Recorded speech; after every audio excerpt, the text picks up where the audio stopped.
One headline can undo 20 years of trust. I'm Marna Roets, CEO of Inscorp Insurance Brokers. Your brand is your most fragile asset. Product recalls, social storms, cyber breaches, leadership missteps. You can't insure reputation, but you can insure the risks. We translate headlines into risk conversations, coordinate insurers into one protection strategy, and help you build a simple crisis plan. Let's map your brand risks together.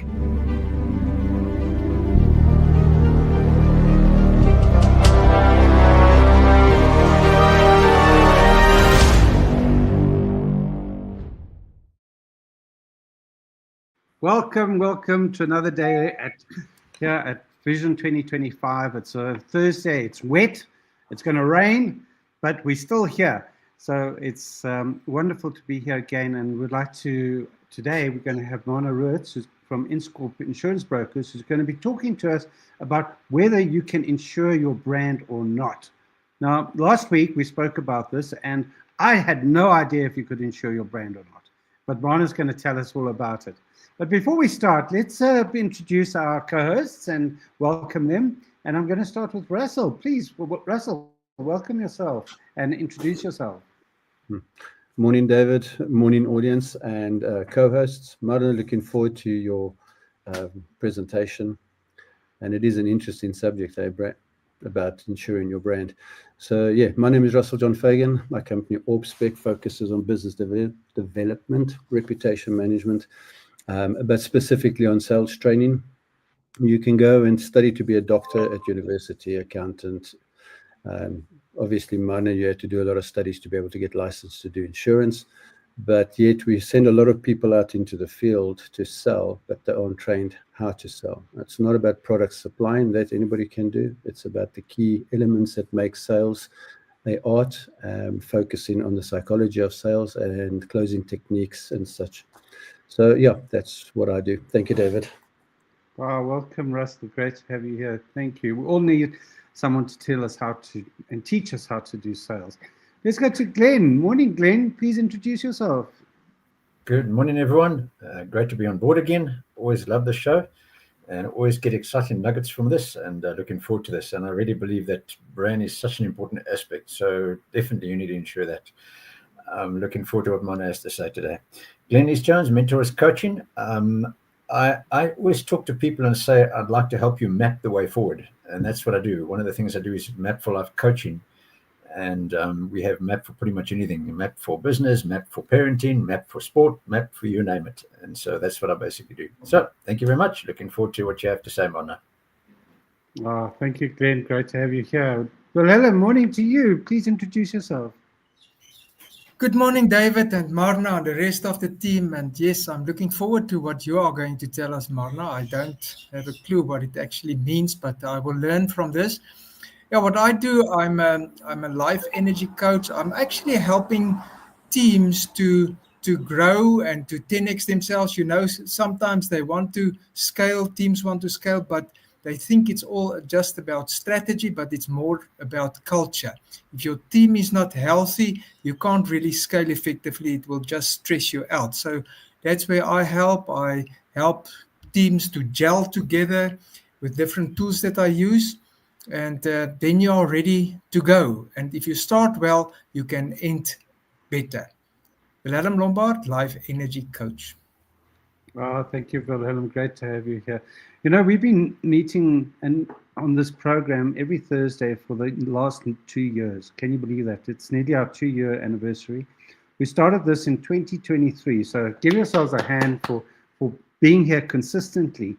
The whole process of Vision 2025 was actually born to actually give back to the community and to actually learn from experts, learn from people, from their experiences, and to basically learn gems so that we can actually apply them in our own lives and in our businesses.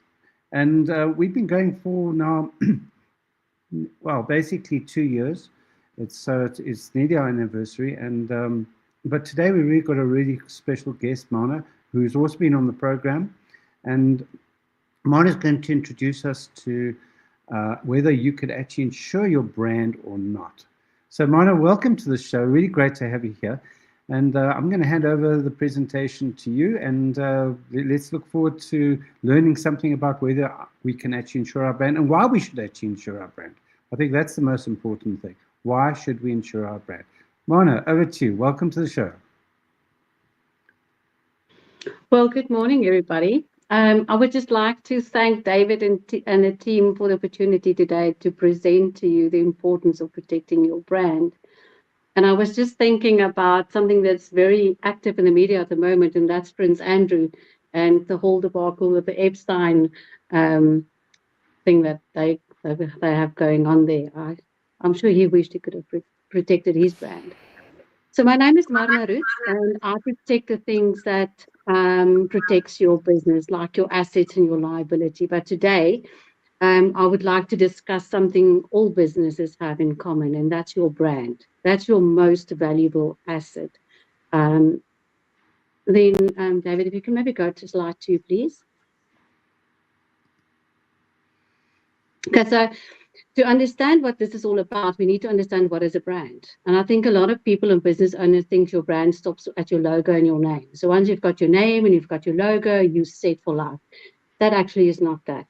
Your brand is, if you look at the maths about it, it's your brand equals trust, and it plus your reputation and your ability to be still in business tomorrow. In today's social media, it takes only one mistake. Doesn't have to be a big mistake, one tiny small mistake, and we all know what social media are, and there your business is gone. So your brand is really about the trust that people place in you. It's your promise, consistency, reputation. It's really your most valuable asset you will ever have. Next slide.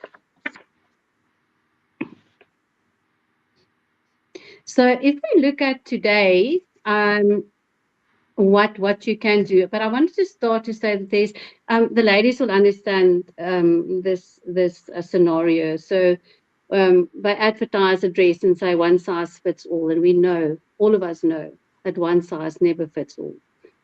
So we need to understand that in the insurance world as well.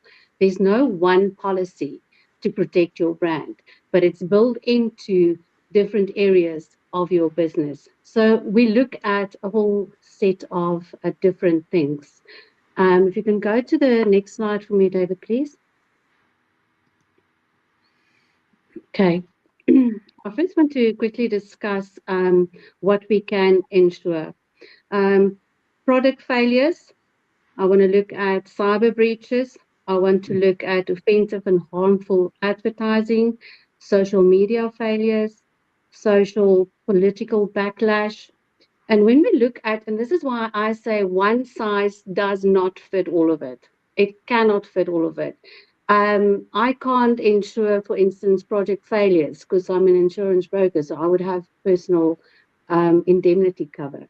So when we look at product failures, there's contamination, faulty products that can trigger recalls. And then we look at cyber breaches. We've got hackers who steal data, hold your ransom. You've got personal information on your files. We've got a single insensitive advert. You might think this is the best advert in the world, but just one person might feel offended, and then it's a national outbreak. Poor leadership, that's one of them. We look at directors and officers. I mean, one person in your organization making one little mistake in his decision making, and there goes your business and your brand with it. Next slide. I thought it best today to look at examples. I'm going to look at Tiger Brands, 3 actually, Tiger Brands, and the Clixt and Tresemme debacle. I don't know if you remember that. And if I look at Tiger Brands, I mean, that was, people died. I don't know if you remember it, was the listeriosis crisis they had in 2018. That was such a huge thing in the market. And think of myself, I can't even remember when was the last time I had a slice of bologna. And I remember going to the grocery store at month end normally. I would buy a big bologna and I would cut it in big slices and put mayonnaise on it. I have never, ever ate a slice of bologna after that debacle. So the damage is something that you cannot even put in money. People lost their jobs. Factories were closing. It was years and years and years of litigation afterwards. I think over 200 people died because of that. It just shows you how a trusted brand can become a headline and a scandal overnight. Then I want to look at the Clicks and Tresemme example. Just one advert. And I'm sure the guys who made the decision on that advert was quite proud of the work they've done. But to some people, it was harmful. There was national protest around that. Stores were damaged. There was a huge public outrage about it. And social media escalated to, it became so big that it was all that everybody talked about at that time. And it takes years to build back that trust. The key point here is these are two different incidents, but the risk score is the same. And the loss of trust is the same. And how do you get that trust back? And then I also want to talk a little bit about the solution, possible solutions. If you go to the next slide, David.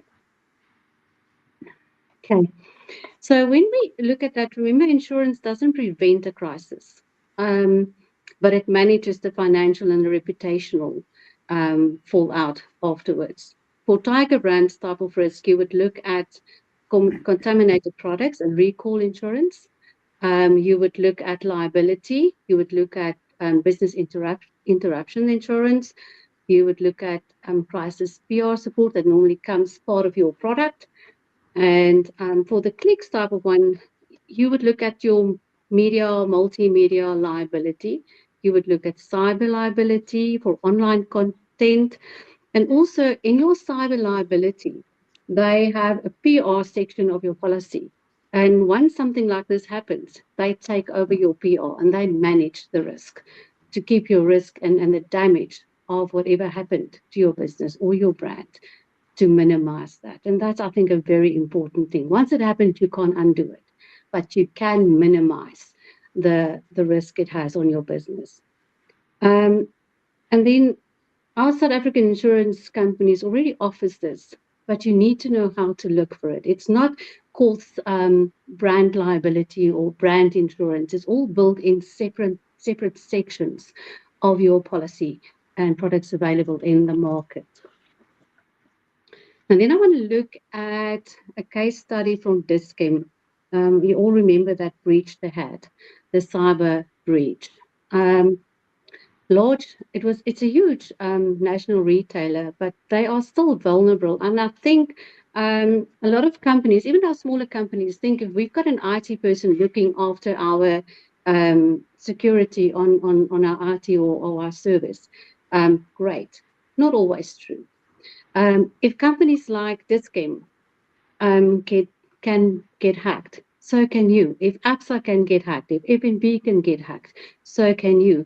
And I mean, if you look at AXA and Dis-Chem, the size of those companies and the type of people they have who look after the IT and their service and their information on their systems, they are very qualified people. But we must remember that the cyber specialist, crime specialist, I could almost say, is they're always one step ahead. They anticipate your next step. They anticipate if they hack you, this is what you're going to do. So they build stuff into your system. Okay, what are they going to do the moment they know that they've been hacked? They're going to do X, Y, Z. So they're going to put something into the X, Y, Z. So once you do that, something else gets released into your system. So you need to have a safety net to help you with that. And then also, the POPIA obligations kicked in immediately. I mean, Dis-Chem had to notify all their clients on their system that they've been hacked and there was a breach in their system. The regulator gets involved. Compliance and reputation concerns. I was reluctant to swipe my Discount card because I don't know if I swipe it there, what else are they going to see about me? What I buy, they have your name, you've got your telephone number, they've got your ID, and what damage can they do to you as an individual? And so you can just see the liability you have as a company towards the larger public outside. And then insurance steps in, like we've got your forensic IT available to you. You've got the legal support, you've got the crisis communication department who will take and regulate your crisis, and you've got systems of recovery, and also it includes your business interruption cover as well. Cyber is not just an IT risk, it's a brand and legal risk, which is very important to remember. And then prepare for what you cannot insure. Next slide. We can't insure everything that's going to happen in your business. You, as the business owner, needs to take some responsibility. So some of the risk requires systems and not policies. And when I say policies, I mean insurance policies.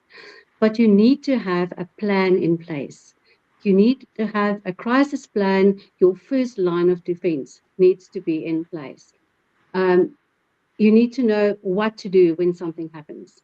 Who does it? You need to know when they need to do it. And I'm talking about staff now. And how communication is flowing. How are you going to communicate a cyber breach, for instance, or a leak of personal information? How are you going to manage that crisis once it happens? If you don't have a plan, you're going to be ruined. Who to speak to internally and who to speak to externally. But the key message is the crisis plan is worthless if it lives in a file and nobody knows about it. It's wonderful to have all these plans. When you apply for liability insurance, at first, one of the questions they're going to ask you is, what plan do you have in place? Do you have a crisis management plan? And what is that plan? People must be trained. And your next big asset you have is the staff that works for you, the people that works for you. It's wonderful to have all these plans in place, but your staff doesn't know what to do. So you need to regularly train your staff. For example, you have an IT crisis plan in place to say, we need to test our vulnerability every now and then, or regularly. I mean, what does regularly mean to a staff member? You need to be specific to say, we need to test vulnerability every 6 months, every quarter, once a year. Be specific. Be specific about who's responsible to arrange that. Is it going to be somebody external? And who is that external person? Is it going to be somebody internal? Who is that person? And the telephone numbers. Very important. Then your communication protocols.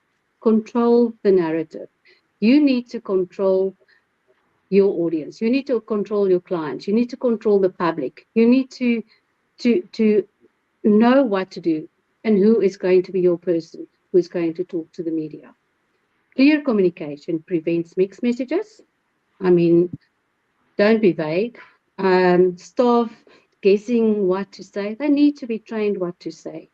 Unauthorized statements. You can't just let everybody, the receptionist or the guy who receives the stock, talk to the public to tell them what's going on. You need to be specific. Social media, freelancing. Who does your social media? How much control do you have over that person? What is the agreement with you? What do you allow? You can't just give somebody carte blanche and say, okay, you're doing my social media. I don't want to know anything about my social media. Look at what happened to clicks. Escalating the public backlash. You need to control, you need to have a PR department or somebody who takes that over. And that's where the insurance comes in, because they take over all that regulating of what is going to happen next. Your protocol must cover who may speak to customers, who may speak to the media, what internal communication looks like, how quickly updates must be given, when legal, or PR teams must be looped in. In a crisis, silence or confusion is as damaging as the crisis itself. Vendor, that's another thing. Your subcontractors, your vendors, your brand is in someone else's hands. It's very important.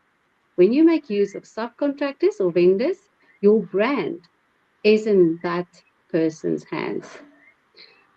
Many crises start with external partners. The same happened with Discount. They had an external partner who managed the information on their systems. So you need to be absolutely sure to do your homework when you appoint an external person. I'm talking about installers, I'm talking about IT vendors, I'm talking about marketing agencies, I'm talking about transport subcontractors, I'm talking about maintenance and service providers. If they fail, your brand will bleed. Believe me, if they fail, your brand will bleed. Therefore, vet your vendors thoroughly. Do ITC checks if you have to, but vet them thoroughly. Insure contracts include liability and compliance obligations. Always make sure that they have the same liability cover that you have in your business. Require proof of insurance. It's important not only to ask for proof of insurance, but to do that on a regular basis. I might have an insurance policy in place today, but tomorrow it lapses. Then you're going to bleed. Check their credentials. Ask for references. There's nothing wrong to ask, okay, can you send me a reference? I have had a lot of people who want to do marketing on my behalf, and I always ask them, send me the names of the people that you've done marketing before. Nothing wrong with that, because you have to protect yourself, your business, and the people who work for you, and the public. Monitor the performance and ongoing, not just once off. Keep on monitoring it. I employed somebody who did my marketing for about, I think it was almost 2 years.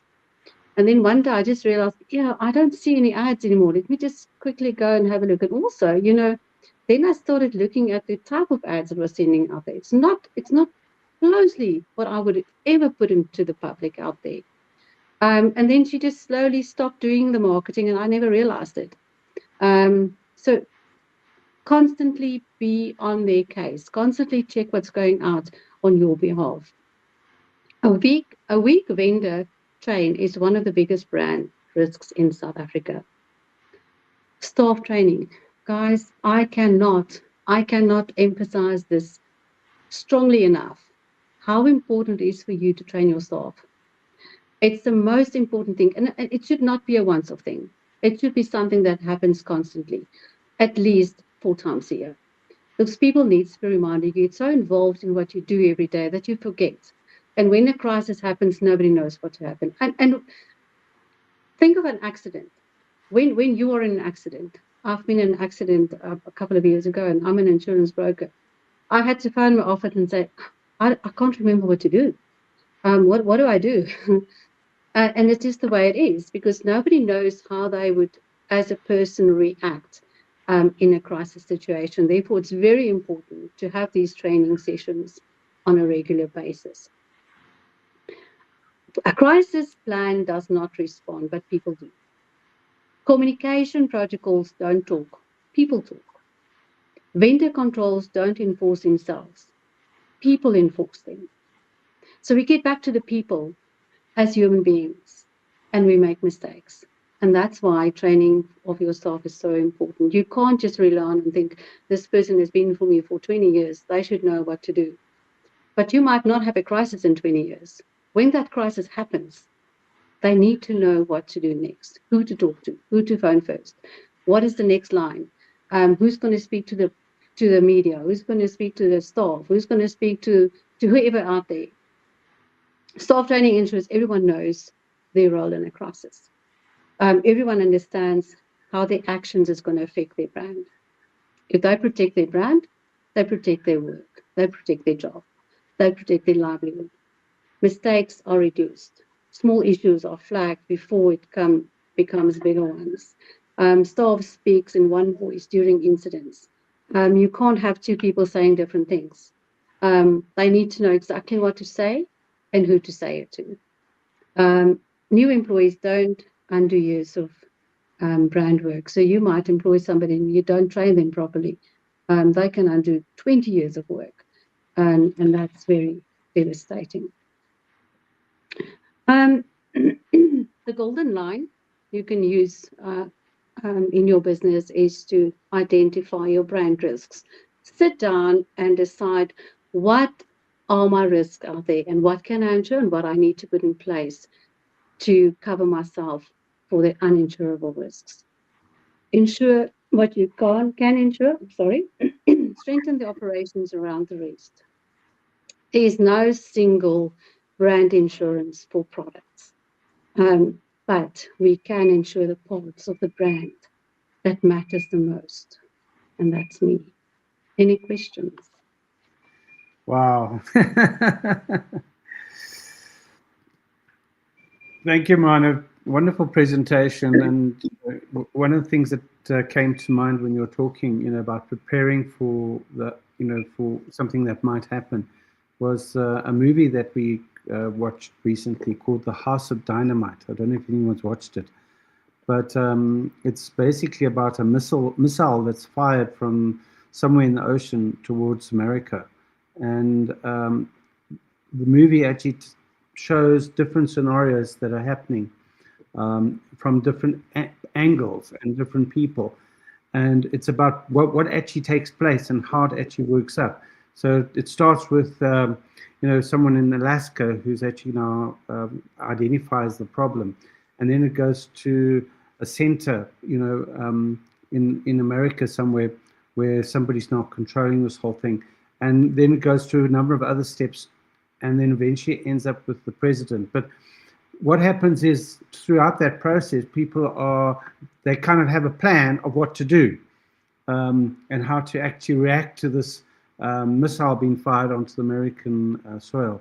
And I think that's the same thing that we need to do for our own businesses. And the question is, do we do it or do we just ignore it and hope for the best? So, I think it's important to identify all the risks in your business and to be prepared as if it is going to happen. Not maybe, as if it's going to happen. If you're prepared, then you can deal with it. Sure. Yeah. No, absolutely. Let's go around the room and ask. Let's start with Russell. Russell, I'm sure you've got some questions and maybe some thoughts about what Marna has just said. Yeah, I love the case studies. I grew up when I started working in a corporate environment for a organization that sold tires.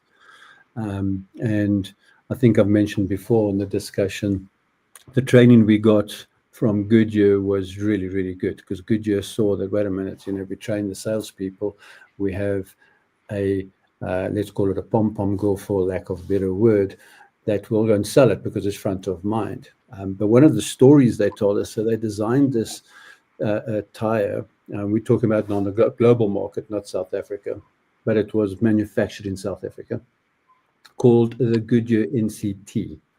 I can't remember what the NCT stands for, but it was a beautiful tire because they had asymmetric tread design, which was something that was quite unique in the tire game. And this tire was really, very good. However, some other idiot rode in really wet weather at high speed to not test the tire, and he had an accident and rode his car off. But he was apparently, I think he was in the legal profession, if I remember right. And he went to the papers and spoke about how bad this tire was.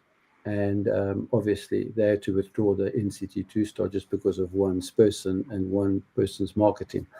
They didn't go and attack it. Goodyear was actually quite clever. What they did was they went and changed the angle of the asymmetric pattern slightly, and they called it the NCT 2-star, and they relaunched it. And that tire became one of the top tires in South Africa in the 80s and 90s, I would probably say. So that is very, very, what you were touching on today is a good case study. From my side, there's two things that stands out. It's not real questions, Marna, but I think there's something that specifically small business people like ourselves, where because we don't have the budgets of the bigger companies, we do go and look for vendors or service providers at a cheaper price. And actually, when you said weak vendor chains is problematic, that's my interpretation of what you said. It hit home because I think as small business people, we tend to do that. We tend to go and find something that suits our budget, but not something that actually looks after our brand. So I think that is really key that you put there. And then the second thing is staff training. Once again, from self-reflection, I've worked before working for myself, I was in the corporate environment. And even as middle manager or as senior manager in my different roles, specifically in the sales environment, so it's not, the operation, we were never taught about the risk mitigation. We were never taught about what happens when something happens. Yeah, as sales reps and so on, I would have a car and I would knew that if I had an accident, this was ABC procedure. But that's different. This is about brand, what you're talking about. And I cannot remember ever being in an organization, and I was in big organizations, that actually looked at the brand from that perspective and said, guys, this is how we protect the brand by how we act, how we speak to public. And I think a new course has come to mind for me in selling about protecting your brand, as not just selling the brand, but protecting the brand. So I love that. And I think staff training is probably vital. One comment I would say, that your staff would probably be your biggest asset before your brand, but it's like, which comes first, the chicken or the egg? So I like that type of thought to think, okay, well, that's not challenging, which is the more important, and you can't choose between the two because both of them are so intertwined and interlinked. So therefore, the training of the staff is vital to protect the brand. So thank you for that. I really enjoy that. Absolutely, and I think with the staff training and the understanding, like that if they part and parcel of protecting your brand, it's also their brand, and it protects their jobs, it protects their livelihood. It is so important that they buy into your brand, and there should be a certain kind of a proudness that you need to teach or get your employees to be part of, and that's if they're part of the process and part of the planning, so much better because it makes it their own as well. My very, very first boss was a guy by the name of Peter Altersky, and he one day over the telephone, we were speaking, so he'd phone every month and say, well done, you've hit your target. To listen, what happened? I see your target was, what do we do to help you? A really dynamic. He probably had the biggest influence in my life as a young business person. And he used to talk about a collective ownership or collective accountability. That when you don't just, the company was called Mr. Exhaust Mattai. He says you don't work for Mr. Exhaust Mattai, you own Mr. Exhaust Mattai. So it's collective ownership that you're talking about. Yeah, thank you, Marna. Exactly that. Thank you. Thank you. Thanks, Russell. Thanks, Marna. Let's go to Glenn. Glenn, let's hear from your side. Fantastic. Thanks, David. And thank you, Marna. Really very interesting. So many things came out of this. Once again, so much is involved about relationships with people. Once again, we see that coming out. It's not just about a business, it's relationships at the end of the day that really counts. And reputation of those relationships and the business. What you mentioned as well in terms of understanding the risks involved, I think is extremely important. Asking those questions and making sure you get the right answers. I think one of the major aspects for me is getting a hold of the right people to actually do that cover for you. Interesting enough, I was in the industry many, many years, in fact, 24 years, but I focused mainly on medical aids. And yesterday, I've been out of that industry now since 2017. Yesterday, I got a call from one of my old clients who just phoned me out of the blue, and he said, Glenn, when are you coming back in the industry? And he was complaining like crazy about a corporate company, I won't mention names, a corporate company that just didn't help him at all in terms of his medical aid. And he'd actually left the company and started doing freelance work for them. And he got out of another broker. And again, they weren't giving him detail, nothing to that effect, certainly nothing that what I'd given them. But it just goes to show, if you have the right person teaching you and giving you the correct information, that for me is such an important aspect. Because a lot of people out there will just write a policy for you just for the sake of writing the policy. And Yes, I absolutely. know that Marna is the right person to speak to when it comes to short term. Okay, so speak to her. Last point for me, I thought of something. When I spoke this earlier and I introduced myself, I spoke about map for life, map for business, map for parent, etc. I've just thought of another one, map for branding. So I'm going to be putting this together. We need to get together and chat about this. I think it's a brilliant opportunity for both of us. So let's go for it. Thank you, Yes, Marna. yes, Great. I agree. Again, relationships, everything in business is about relationship, not just a relationship, but a trust relationship. And in my business, my relationship with my client is as important as my relationship with the insurer that I deal with.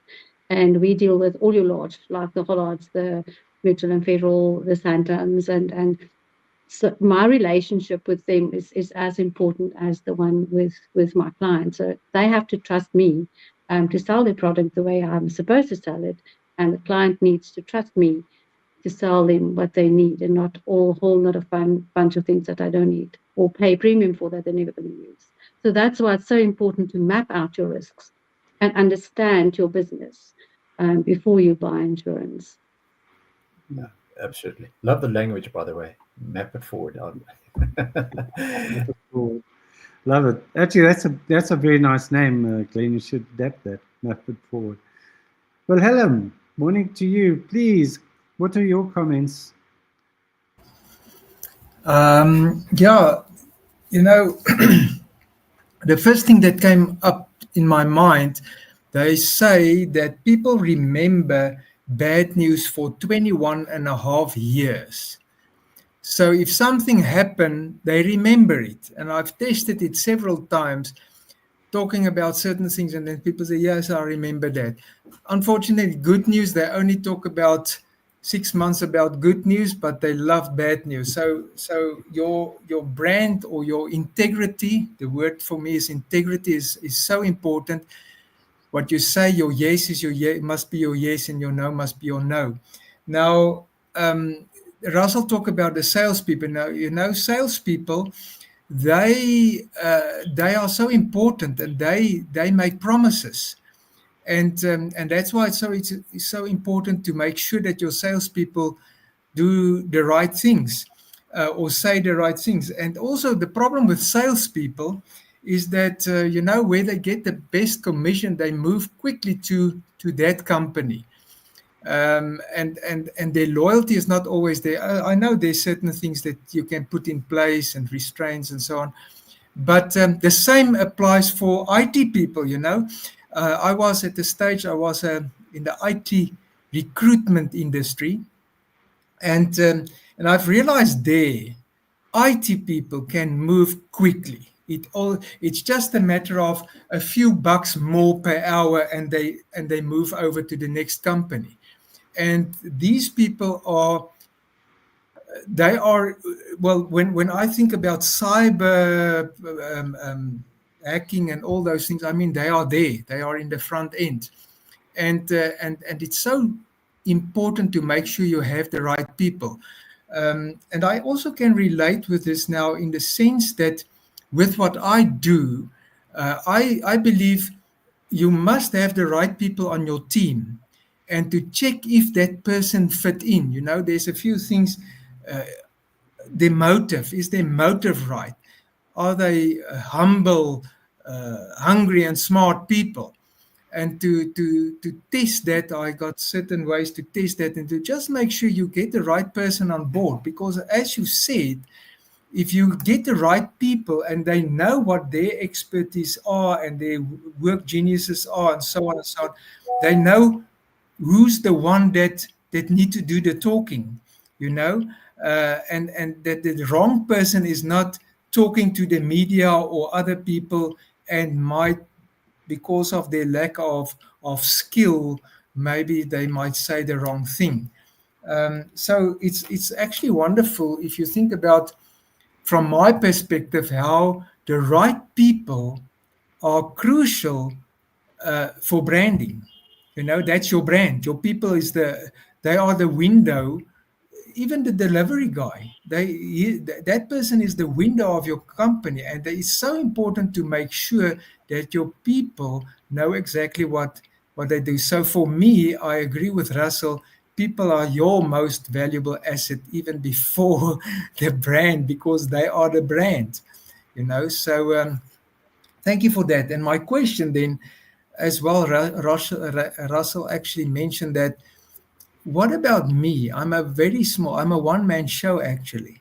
What about me? And how do I protect myself? The only thing that I can think of is an antivirus program or so. That's all that I can do. But yeah, and of course your integrity. It's so important. What you say, you must do. That's the main thing, and that builds the trust.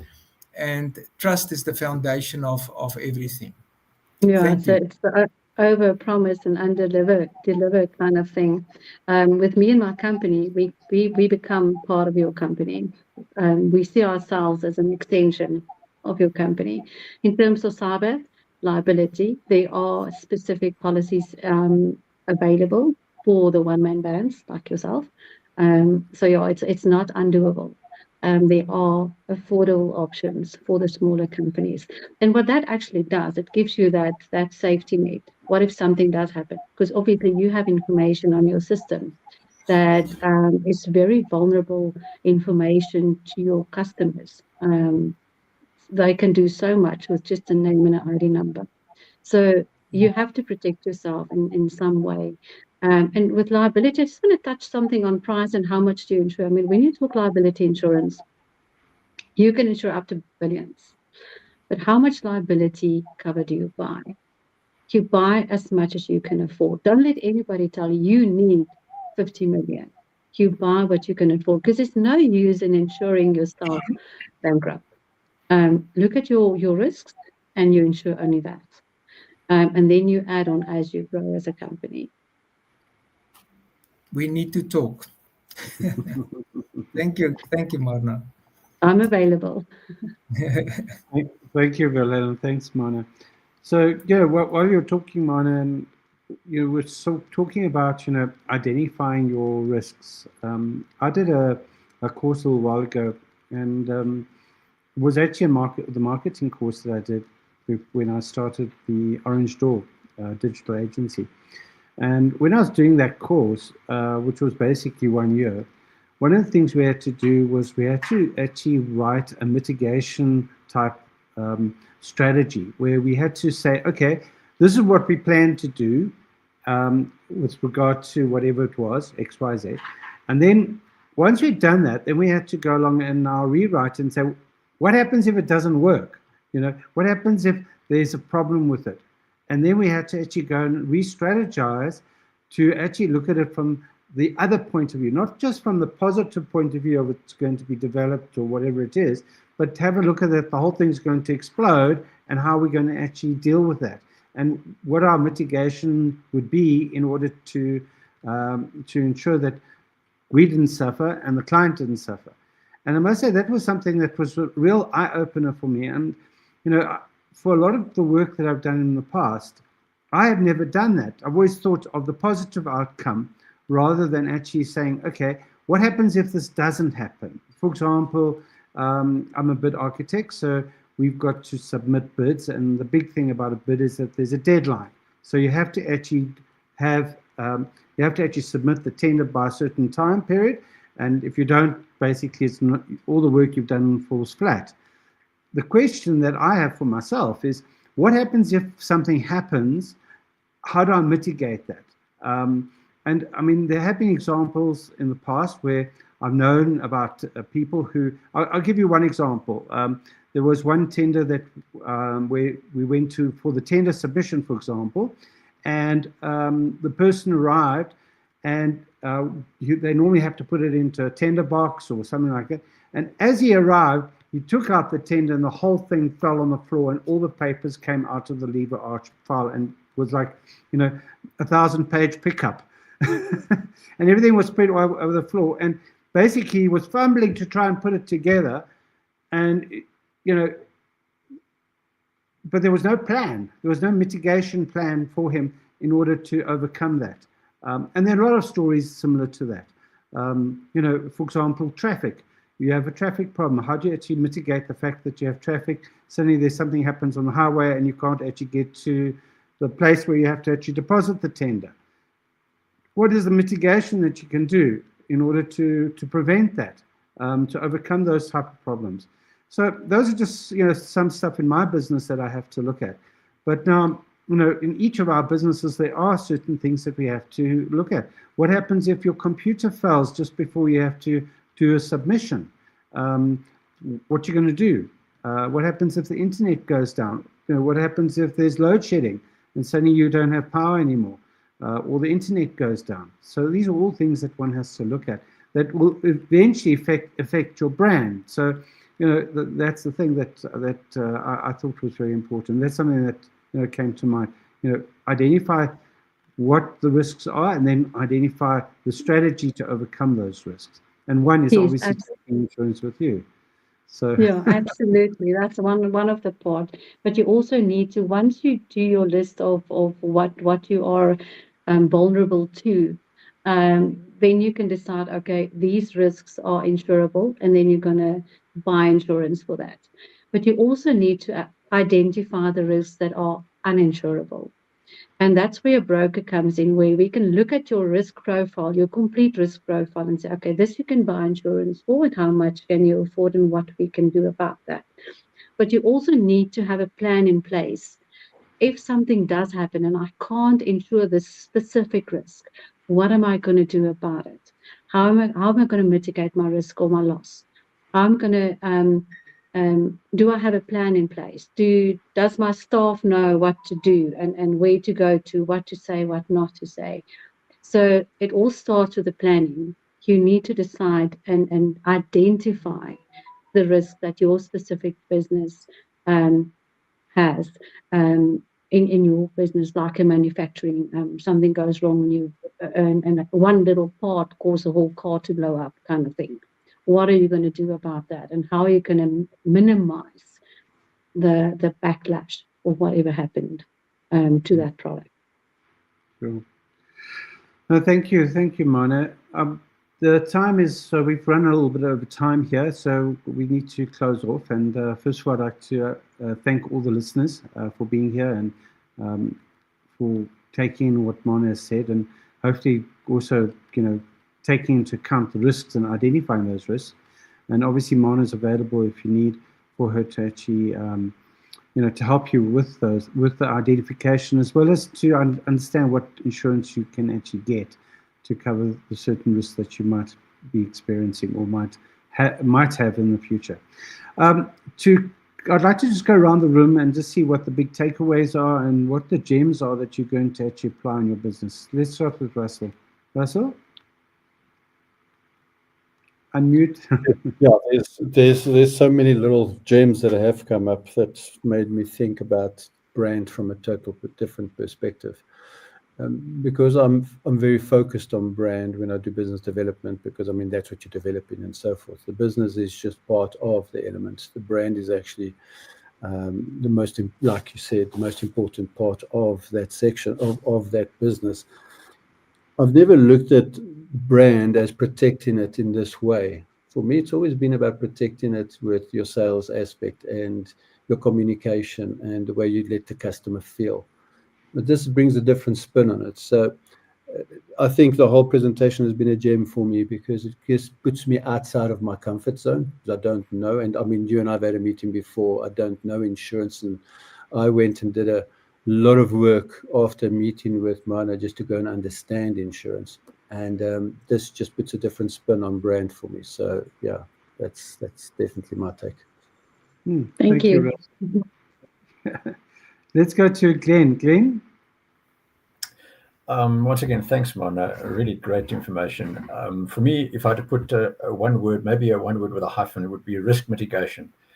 I think that's quite important. But I'm reminded of a quote that Les Brown always mentions, and that is simply this: it's better to be prepared for an opportunity and not have one than to have an opportunity and not be prepared. All I can say is, people, you need to be prepared. Speak to Marna. Thanks very much. Appreciate it. Thank you. Thanks, Glenn. Wow, that's a powerful one. Wilhelm? Well, I think of Murphy's Law, anything can go wrong. That what can go wrong will go wrong. So what can we do that it will not go wrong? So we must put certain things in place. Now, thank you very much, Marna. That was great. Thank you. I must do something that something will not get wrong. So that's the thing. Marna, how do people get hold of you? I see you've got your telephone number there. And yes, I can get hold of me. I can give you my office number. It's 012-661-3007. They can also contact me on my cell phone, 074-311-7693. But I would like to leave you with a golden rule in insurance, if I may. Whether you're insured or not, always act as if you are uninsured. It's something very important that I learned in my years in insurance. Wow, thanks, Marna. That's very powerful. So thank you everyone for being here. Thanks for to the co-host and especially to Marna for presenting. I gave her the subject and she's done a fantastic job of it. Well done, Marna. And we'll be back next week on Thursday. Come and join us for another exciting business acumen series. It's we basically doing this until the end of the year. Next year, we'll be calling ourselves Vision 2026, so look out for that. And we look forward to you all being part of this process going on for next year and the year thereafter. And I hope you all enjoyed it and had got some amazing gems. There will be a newsletter that will be coming out, which will cover some of the major points of what Marna has discussed today. And there's a little video that we'll play now just to remind you of what Marna has said. So please enjoy that. Thank you, guys. Thank you very much. See you next week and have a wonderful week. And go and apply some of these gems that Marna has spoken about. Take care. See you next week. Bye.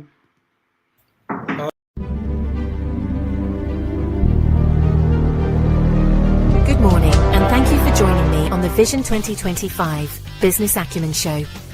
I'm Marna Roets, CEO of Inscorp Insurance Brokers, and today we're diving into something most businesses overlook, but absolutely shouldn't: protecting your brand. Let me begin with a simple but sobering truth. One headline can undo 20 years of trust. In 2018, Tiger Brands faced the deadliest listeriosis outbreak in history. 200 lives lost, factories shut down, hundreds of millions in losses.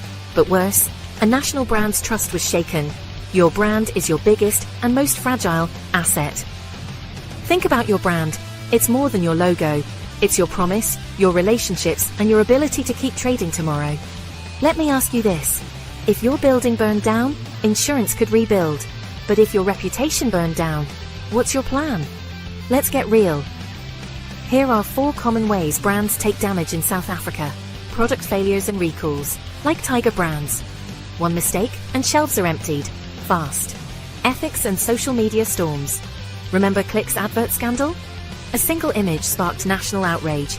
Cybersecurity and POPIA breaches. Discams saw millions of records compromised. Trust shattered overnight. Leadership and governance missteps. From board decisions to HR policies, what happens at the top reflects your entire brand. The good news: you can insure big pieces of this. You can't insure your reputation, but you can insure the risks that damage it. Here's how. Product liability and recall cover, for what you make or sell. Cyber and data protection, for hacks, leaks, or ransomware. Media and PR liability, if content backfires or goes viral in the wrong way. Directors and officers business assurance, protecting decisions made at the top. It's not about covering everything, it's about covering the brand critical parts. A food producer? Think product recall. A logistics company? Think cyber and fleet risk. A law firm? Think professional indemnity and media cover. Here's where we come in. We translate headlines into risk conversations. We coordinate multiple insurers into a single brand protection strategy. And we help clients build a basic crisis response plan, so they're not figuring it out after the damage is done. Let me leave you with a thought. If we had coffee next year and your company had gone through a brand crisis, what do you wish you had put in place today? Let's not wait until it's too late. Let's map your brand risks together and see what's insurable and what isn't. Thank you. I'm Marna Roets, and I'm here to help you protect your most valuable and fragile asset.